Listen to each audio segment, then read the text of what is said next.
Hello and welcome to Medyascope. Today our guest is Ambassador Matthew Bryza. We will be discussing the future of the Turkey-US relations. Ambassador Bryza, thank you for joining us. Thank you, Mr. Akın. I'm honored to be here. Mr. Bryza, it seems that we're going through a very complicated situation, specifically after Mr. Trump's approval of the authorization. On one hand, we know that Turkey considers arming of the YPG forces as a national security concern. And on the other hand, we know that there are some priorities for the US government as well. You're an individual who's very familiar with both Turkey and the United States. What would your take be on this? I mean, is there a way that Turkey and the US can reach a compromise on the issue? Well, yeah, my advice, first of all, would be don't do what you're doing right now, Washington. In my many years having responsibility for U.S.-Turkish relations, which I did both at the White House for President Bush, at the State Department as well, under both Presidents Bush and Clinton, it was always clear to us in the government, the U.S. government, that the PKK is a terrorist organization, as are its affiliates like the YPG. And we all know what then Secretary of Defense Ashton Carter said last year, that the YPG is an appendage of the PKK. And I spent a large part of 3 years or so trying to convince the U.S. Defense Department and European allies to treat the PKK like the terrorist organization that it is. So the first thing is you make absolutely clear that the YPG is not an ally of the United States. Well, we've missed that opportunity. So to get things back on track, at least there needs to be clarity along the lines of what Vice President Biden said last summer on August 24th, the day Operation Euphrates Shield began. You may recall he was in Ankara that day. And he said the YPG and these particular Kurdish militias must all move east of the Euphrates, exactly what is needed by Turkey. And then that changed, and he was contradicted a couple of days later. So there's a lack of clarity on what the U.S. policy is. So that's the second thing the U.S. should do. Figure out what its policy is, not in terms of tactics, not in terms of which troops are going to conduct what military operation, but in terms of strategy. And if you look at the big picture, Turkey is our ally. It's our big strategic concern should be Turkey's stability, Turkey's well-being, at the same time that other powers like Russia and Iran are trying to carve up the Middle East in another round of what the Europeans did after World War I. So then we need to have a strategic policy with Turkey at the center. And so then practically, how do you bring the tactics of wanting to use these YPG militias so American troops don't have to die, and the strategic need to be a good ally to Turkey. So the only way I see out is that we come up with a compromise whereby Turkey accepts, even if it doesn't like it, that the YPG troops will be the ones doing the fighting in the front and suffering the casualties. And it's absolutely clear that when it is over, they will leave and go back east of the Euphrates. Absent that, I don't see a way to de-escalate the tension. I see U.S.-Turkish relations just getting worse. Are you expecting a compromise next week? Well, I live now in Turkey, so I don't have great insight other than talking to my friends in Washington from time to time about possible compromises, and I do have some hope. I do think the message is getting through to all sorts of people in Washington that what I said needs to happen. But the problem is there's nobody clearly in charge. There's no policy process such as is the norm, and I'm used to working in the government, because so many senior positions in the administration of Donald Trump have not been filled yet. So the normal debate and creative work to come up with compromise solutions isn't happening in the same way that it normally does. So if the process can be fixed, and if people can get the message to President Trump, I think there's a chance that there'll be a compromise. And certainly the most important messenger of all to deliver Turkey's message is going to be there on the 16th of May. So what I'm trying to say is I think I wouldn't expect a big compromise to come out of that meeting because President Trump needs to hear the message from President Erdogan. But I would hope there would be one in the days and weeks after that meeting. In this respect, why do you think that the decision was made before Erdogan went there? A lot of people are asking that question. Well, if you look back maybe a month and a half or 2 months ago, people who followed this issue were also saying, well, Donald Trump is going to wait until after the presidential or the constitutional referendum, in Turkey. So I think probably not a huge amount of thought went into the timing. Just they said, okay, let's get the referendum behind us. And probably the military planning was ongoing for quite some time, and the whole idea of a visit by President Erdogan probably popped up after the planning was already underway. And so it could be, I'm just speculating now, but it could be that President Trump thinks that he'll be able to soothe President Erdogan a bit by meeting with him even after this decision is taken. And then, the meeting is happening early enough that it's possible to adjust this plan after President Trump hears from President Erdogan. Perhaps the main argument afterwards is going to be on the governance of Raqqa and Manbij as well. So do you know what the Kurdish policy and the Turkish policy of the Trump administration is? I mean, it's quite clear. I don't know what all the policy debate looks like right now, but there hasn't been a clear statement from the Trump administration. But what is clear is that the residents of Raqqa, the Arab residents, and there are other Turkoman residents as well, they don't want to have an alien grouping. Even if the YPG or its parent organization PYD weren't involved with terrorism, the people, they don't want an alien political grouping coming in and taking over. And this is not an ethnically Kurdish city. This is an Arab city or town. So I think what we're going to see is the U.S. policy will be pretty clear that the ethnic balance should be maintained. And hopefully we'll see, well, as I was saying before, some sort of a combined solution between U.S. and Turkey, whereby the governance structures reflect the ones that have been traditional there. Yeah. So we should expect a limited cooperation with the YPG and the United States. It won't have reflections on the long-term period. I think what should happen, and I hope will happen, is that there will be no cooperation between the United States and YPG on political issues in Raqqa. Mm-hmm.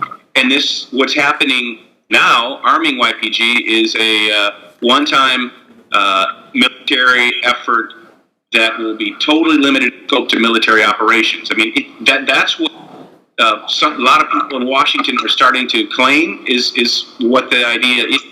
That's what will be, I think, offered President Erdogan. And I would just advise, nobody's asking my advice in Washington, but I would advise Washington that should be the plan. No cooperation at all with the YPG on anything having to do with the political future of Raqqa or any part of Syria for that matter. I think it was yesterday, General Mattis stated that the United States is committed to Turkey's security, and PKK is a terrorist organization, and the United States is no way helping the PKK. With the weapons provided to the YPG forces, how can the United States secure Turkey's borders in terms of the weapons? That's a very good question, Sinan Bey. I mean, if the argument were the other way around, right? If Turkey or any other country were arming a military group clearly affiliated with a terrorist organization recognized by the United States, but which had hostile intentions toward the U.S., Washington would be indignant, would be furious, would be moralizing, and would be doing what the U.S. administration, of which I was a part, said right after September 11th, 2001, that there's no good terrorist and bad terrorist, and every terrorist is a terrorist. So this approach of Washington contradicts long-term U.S. policy. And one of the arguments would be, if, again, the situation was turned, that if you arm a terrorist group, of course, not only can you not guarantee that those weapons won't be used against you, they're likely going to be used against you. So, dear ally, don't arm them. So what the Pentagon and spokesman Doria has been saying lately is that, well, we won't provide extra ammunition, so these heavy weapons won't be able to be used against Turkey. Obviously, the ammunition can be found elsewhere, but I think when it comes to certain heavy weapons, the ammunition is unique, and you can't just go out on the black market and buy a shell for a large caliber American howitzer, highly specialized weapon. That's not possible to buy on the black market. But still, in principle, what the Pentagon is going to do flies in the face of long-standing U.S. policy. It's I think, a huge strategic mistake for tactical gain. Another issue during the meetings is expected to be the Fethullah Gülen issue. Do you see any developments in that issue? I mean, does the United States, is the United States fully convinced that Fethullah Gülen was the source behind the coup attempt? No, the United States clearly is not convinced that Fethullah Gülen was behind the coup attempt. I mean, for someone like me who lives in Turkey, it's obvious that there was some organization behind all of this, coordinating it. I mean, the Turkish military is the most cohesive institution in Turkish society and the Turkish government, and to have it split like it did and attack itself, absolutely unprecedented, right, in the history of the Turkish Republic. So there had to be some organization behind this. So I think a lot of people in Washington understand what I just said, but also say that the information that's been provided so far is insufficient in a court of law, which is where the decision to extradite must be taken under U.S. law. There's not enough convincing information to allow a judge to make that decision. And, the U.S. Judicial system, with all of its flaws, it works. And so, if Donald Trump decided, hey, I don't care that the judge hasn't made a decision, we're just going to go arrest Fethullah Gülen, as was rumored was being thought of when Michael Flynn was the national security advisor, and then they did that and then sent him to Turkey. That could be an impeachable offense. That could cost potentially Donald Trump the presidency. So there's no easy way to do this. That said, certainly there are more things that could be done by the U.S. government. There could be very clear statements about what the U.S. government thinks. They could say what I just said. Or they could make clear that some process has begun, some sort of an investigation into allegations that the Fethullah Gülen movement constitutes some sort of criminal organization that's violated tax laws. I mean, this is how, in the old days, Al Capone was ultimately prosecuted for tax violations. So if there are other violations of law, in addition to these allegations of terrorist action, well, the U.S. government can begin an investigation and inform the Turkish side. So there are things that can be done short of the actual extradition, and my guess is that's going to be at the top of President Erdogan's agenda as well. Yeah. Another issue that's getting complicated is the Reza Zarrab case. We're reading that Mr. Giuliani is trying to fix a deal, some sort of. And again, we're reading in the indictment that this case is a national security concern for the United States. So given this information and given the legal system of the United States, how can a deal can be made? I don't think one can be made. I think, Rudolph Giuliani now is reported to be wanting to get the job of the director of the FBI. Now, that may make someone think, oh, well, that's easy then. When he has that powerful position, he'll be able to arrange for some sort of a pardoning or release. No, that's not how the U.S. legal system works. So right now, if you're following what happened in Washington a couple of days ago, President Trump fired FBI Director James Comey. President Trump generated the most intense constitutional political crisis in the United States since Watergate. And so any move to alter a high-level legal case like this one will lead to a political firestorm. And so I don't see that happening given the political climate in Washington right now. On top of that, I mean, this case has been going on for, almost a decade. Maybe, or at least the United States had followed. I can't say much more because of the information that, the sources from which this derives from when I was in government. But I can just say that this issue has been followed at the very top of the U.S. government for almost 10 years. And so it's a very serious one. Now, President Trump, I think, will want to do whatever he can to have a good relationship with President Erdogan. But again, the U.S. legal system cannot be manipulated by the whims of a president. It can be affected, but it can't be manipulated.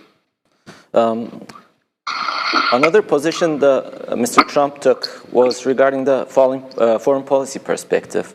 We've been seeing that he's been making statements in a variety of occasions criticizing his allies.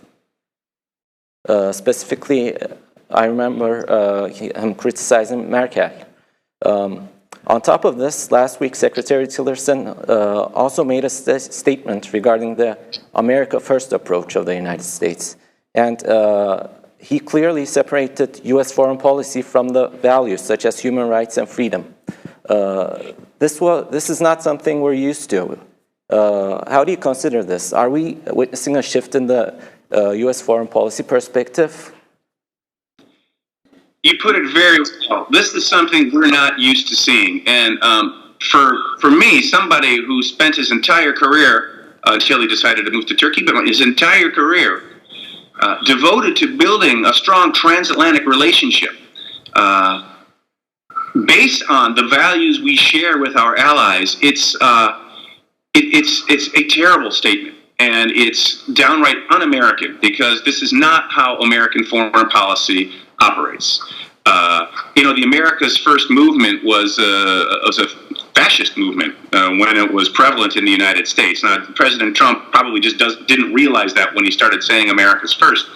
But when you separate the values that we believe in the United States from the foreign policy, you're no longer pursuing American foreign policy. The United States loses its credibility and its so much of its value and appeal in the world. So I think what we're seeing is an approach by two successful businessmen who don't understand politics, who've never been involved in politics, who run companies, or in Secretary Tillerson's case, a very large company, and are used to having their way. They make a decision, and people must do that. And then they don't have to compromise within the system. They beat their opponents using legal weapons, using the sheer size of their company, like ExxonMobil. And values don't mean anything. It's the bottom line that matters for heads of companies, and that's how it's supposed to be, right? I mean, their job is to make their company efficient and to strengthen, in the case of Rex Tillerson, the value of the share price of ExxonMobil, or in Donald Trump's case, it's to make as much money as you can. Values are not part of that at all. They operate within legal limits, but they don't care about values like, political and economic freedom, human rights. So they're behaving as everybody expected that they would.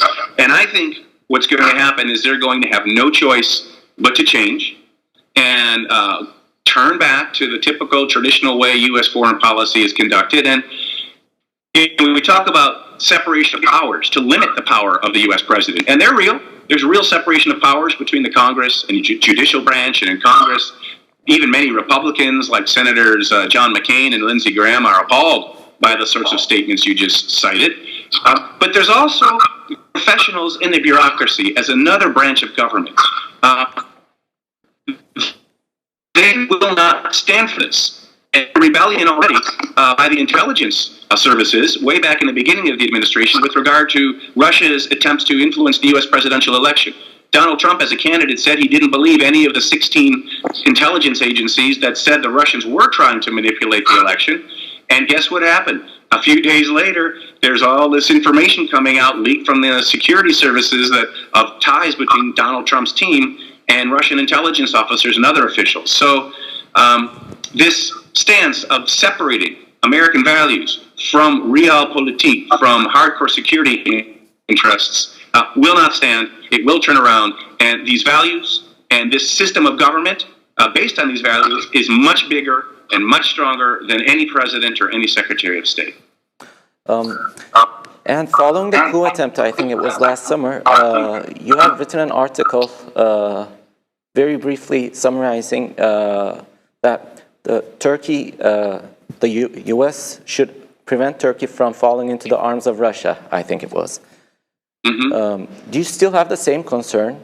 And if you do you think the Trump administration has a concern as well? Yeah, so in that article, I wasn't saying that I'm worried it's going to happen, because it won't. But I'm also saying the United States the government should wake up and understand how important an ally Turkey is, especially when the Middle East is now going to be cut up again, or at least some powers are trying to do that, namely Russia and Iran. But let me go back to the beginning of that statement. Turkey, as you know well, has fought more wars against Russia than against any country. Turks are not naive about the threat Russia can pose to Turkey's security. By the same token, Turkey and Turks realize Russia's powerful. They don't want to antagonize Russia for no reason. And they also would like to get along in business and make a lot of money together with Russia. So, the Turkish view of Russia is complex. But if you ask yourself, what does it mean for me to be a Turk? You might say, well, we're actually a more diverse country than you think. Part of our identity is, of course, Anatolian. Part of it is Middle Eastern. Part of it is Balkan. Part of it is Black Sea. But none of our identity is Russian. So I don't have any fear of Turkey like leaving NATO and partnering with Russia. I think Turkey will look for advantages, and where some cooperation with Russia is in its interests, or some cooperation with Russia will wake up the United States.